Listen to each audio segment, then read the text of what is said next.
देवियां ही देश धर्म जाति को बचाया करती हैं, आन बान और शान की खातिर जान गंवाया करती हैं। समय समय पर नारी जाति ने गौरव के काम किए, बल में अकल में भूमंडल में सभी जगह सरनाम किए। चूड़ी खनकते हाथों में तलवार बजाया करती हैं, देवियां ही देश धर्म जाति को बचाया करती हैं। देवासुर संग्राम के संक्रमण युग में नारी शक्ति एक अलौकिक ऊर्जा के रूप में उभरी है और इसका साक्षात उदाहरण हमारे सामने तपस्विनी, योगिनी, वेदिनी, ये जो माताएं हैं, बहनें हैं, ये साक्षात प्रमाण है कि इतनी अपार संख्या में इन्होंने युग परिवर्तन का कार्य बहुत बड़े स्तर पर शुरू कर रखा है। जब हम कहते हैं नारी शक्ति तो कितनी बड़ी बात लगती है। और हमारे वेदों में कहा गया नारी ही ब्रह्मा बभूवित है, कि नारी तो ब्रह्मा है, रचयिता है, क्रिएटर है। लेकिन कई बार वही नारी निराश हो जाती है, दुखी हो जाती है, घर परिवार की जिम्मेदारियां उठाते उठाते थक जाती है। ऐसे में क्या करें? तो सबसे पहले तो हमें रास्ता हमारी दीदियां रोज सुनाती हैं मुरली के अंदर, वो सुनना शुरू कर दें। और उसके बाद दूसरा काम ये करें कि अपने आप को शारीरिक, मानसिक और आत्मिक रूप से समर्थ बनाएं। उसका तरीका क्या है समर्थ बनाने का? आज हम कहते हैं हमारे परिवार में मेरी सास अच्छी नहीं, मेरा बेटा ठीक नहीं, मेरा ये एक्सपायर हो गया, मैं इसलिए डिप्रेशन में चली गई। मोस्टली बहनों की यही कहानियाँ होती हैं कि घर परिवार में छोटी छोटी बातों को लेकर के वो डिप्रेस्ड हो जाती हैं। माता देवकी का नाम सबने सुना होगा, कृष्ण जी की माता, सुना सभी ने? जिसके 7 बच्चों को उसके सगे भाई ने मार दिया हो, ऐसी माता ने कृष्ण को जन्म दिया।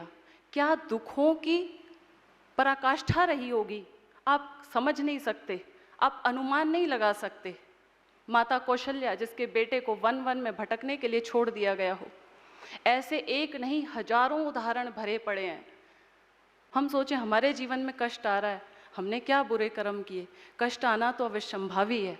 वह सुख सच्चा सुख नहीं जो बिना कष्ट के मिल जाता है, संघर्षों से निखर निखर कर जीवन का रस आता है। किसने कहा गुलाब को कि कांटों में खिलना होगा? किसने कहा कमल को दलदल में मचलना होगा? नमन करूं चंदन को सांपों में सुगंधी देता, धन धन ऋषि दयानंद विष पीकर अमृत बांटा।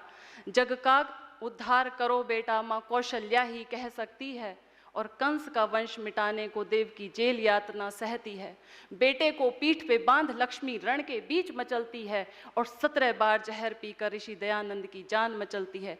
इसलिए जब भी कोई महान कार्य होगा, आप क्या सोचते हैं ये इतना बड़ा मधुबन बनाना, इतना सारी सेवाएं देना, कैसे चल रहा है ये सारा कार्य? उस ईश्वर की कृपा से। इसलिए उस ईश्वर की परमपिता की कृपा को अपने भीतर हर समय महसूस करें। आज बच्चा पता है क्या कर रहा है? हमारी तरफ उंगली उठा के कहता है, क्योंकि माता पिता बैठे हैं ड्रिंक लेकर के, माता पिता बर्गर पिज्जा खा रहे हैं, माता पिता गलत आचरण कर रहे हैं। बच्चे को कैसे आप राम बना दोगे? कि तेरी उंगली पकड़कर सीखा है चलना और तेरी ही गोद में पले हैं हम, तू मत कह हमें बुरा दुनिया, तूने ढाला है और ढले हैं हम।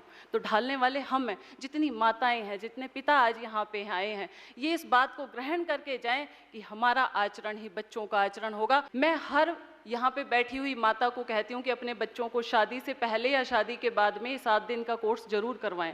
राजयोग का कोर्स और साथ में प्राकृतिक चिकित्सा का कोर्स हर व्यक्ति को सीखना चाहिए, अगर स्वर्ग में रहना चाहते हो जीते जी। क्या होगा? शादी हो गई, लड़ाई झगड़े शुरू हो गए, क्योंकि हमने ट्रेनिंग तो ली नहीं। अब मुझे बताइए, आप डॉक्टर हैं, इंजीनियर हैं, वकील हैं, जो भी प्रोफेशन में हैं, एक डिग्री चाहिए होती है, एक ट्रेनिंग चाहिए होती है, लेकिन हम गृहस्थी बन गए। हमें नहीं पता बच्चे कैसे पालने हैं, बच्चों को क्या शिक्षा देनी है, हमें नहीं पता। बच्चों को हम अध्यात्म में लाएं, हम कहते हैं बुढ़ापे में राम का नाम ले लेंगे, कुछ नहीं होगा। अपने छोटे छोटे बच्चों को शुरुआत कीजिए कि वो मुरली सुने, और इस तरह से प्रोग्राम जब भी बच्चों का हो तो उनको भेजें। अपने घर से शुरुआत कीजिए।